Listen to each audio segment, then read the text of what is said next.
राम राम मंडळी. तर आज आपण ब्रॉक लेन्सर सोबत चर्चा करूया. बरं भाऊ, कसे आहात तुम्ही? बरं आहे बरं आहे.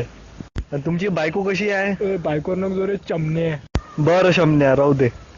माझ्या भावले तुम्ही लय आवडता. बरं, तुम्ही त्या सुलतान मधले सलमान खान सारखेच मारता भावा तुम्ही. कोणतो सुलतान माती खाया लेखाचा? काय नाव त्या भावाचं?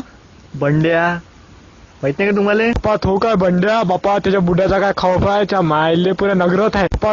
होय, माय बुडा आहे ना तो. मी त्या बायकोवर गेलो तर भल्ल बोकार आलत तुले. आता माझ्या बुड्यावर कसा चालला रे तू? सांगू काय माझ्या बुड्याला तुझं नाव? बू ढुंगणाले एवढे चिमटे घेऊन घेऊन फोडं करण तू या की बसाले जागा नाही राहीन. मग शोधत बसशील कुठं बसून कुठं नाही. Sorry sorry. अरे बरं, ते भोकात जाऊ द्या. मला हे सांगा, तुम्ही पण शेगावची कचोरी खाता का? 10 रुपयाले 3. अबे हड, ते सळली शेगावची कचोरी हड. 10 रुपयाला 3 भेटतेच्या मायले तर चटणी देते लाल कलरची, पुरे शर्ट लाल होते माय ते एकच आहे. वांग्याची भाजी आणि गपगप शिराच्या मायले बम भिडतो मी सकाळपासून संध्याकाळपर्यंत. हागूस तर खातो.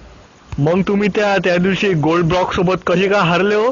एकदम मस्त टेमलायला लागले होते. मग भाऊ भाऊ करत होते त्याले तर.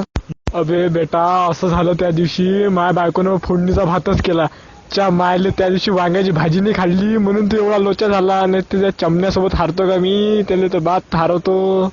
आता येऊ दे ना त्याले. त्याच्या बायको समोर नाही मारण ना त्याला, तर नावाचा बराक लेन्सर नाही मी. अबे ते ऐकलं नाही काय? तुका म्हणे काशीची लंगोटी, माताळाची हाटी हनुकाटी. बडी बडी बातें वांग्याची भाजी खाते.